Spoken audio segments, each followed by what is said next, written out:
Hey, it's gonna be tough to get that performance bonus now. These two, they put on a show. Yeah? Was that crazy? They only had 3 rounds, though. You're the main event. You got 5 rounds to put on a show. That's we ended early. I'm ready for whatever. Prepare for the worst, expect the best, right? Damn right. All right, then let's go. Let's do this. Let's get it. Yeah!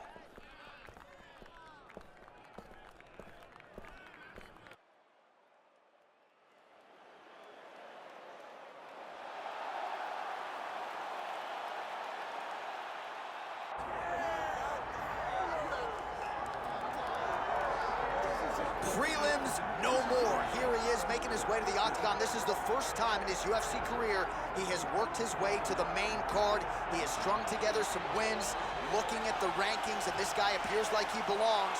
A lot more eyeballs on him tonight. The audience is bigger. His popularity has grown leaps and bounds. We'll see if he can handle that pressure and perform the way he has that led to this main card slot here tonight. So this young fighter making the walk here tonight, and he's a very entertaining fighter. He's very adept at staying in the pocket while avoiding significant damage coming back. Certainly, he's made a career of frustrating opponents, stays relaxed in there, leans on the defense, and uses that defensive movement to set up his own offense. You'll see him move that head off of the center line, counter beautifully, really more of a counter striker offensively. But his defense will wow you, even when the opposition feels like they have him in range. More often than not, they miss and land less than 25% of their significant strike attempts.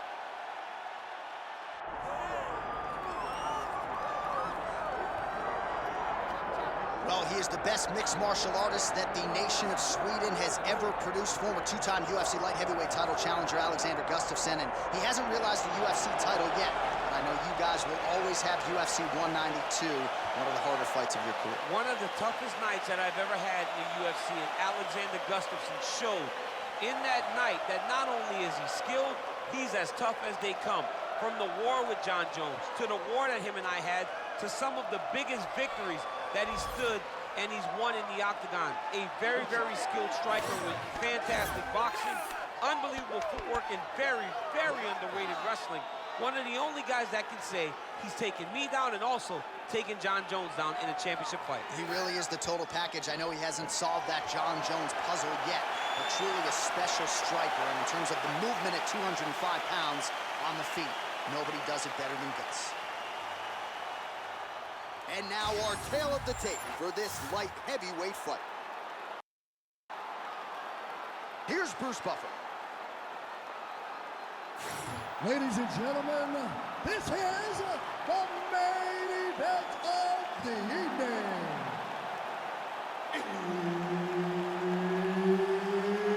It's time! 5 rounds in the UFC light heavyweight division. Introducing first, fighting out of the blue corner, Gustafsson.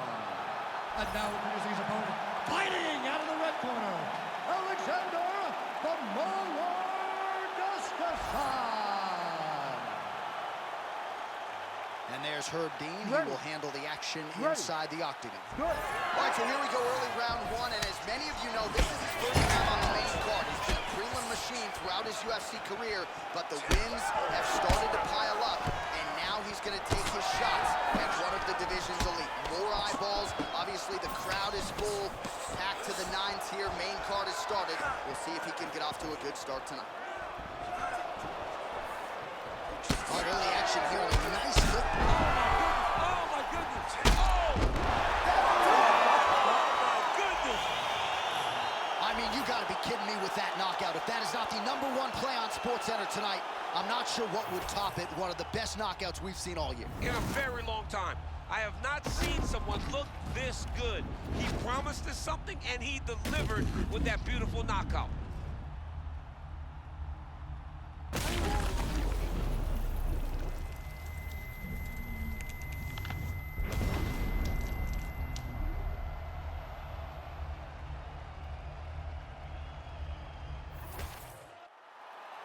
All right, the decision is inside the octagon. We send it to the veteran voice. Here's Bruce Buffer. Ladies and gentlemen, referee Herb Deans called a stop to this contest at 47 seconds of the very first round, declaring the winner by knockout, Gustafsson. So first main card fight for him, and one of the better performances of his UFC tenure as he celebrates there with his coaches. His team believed as the fights got bigger and the stakes got higher, his performances would get even better. That is exactly the way it played out here in this one.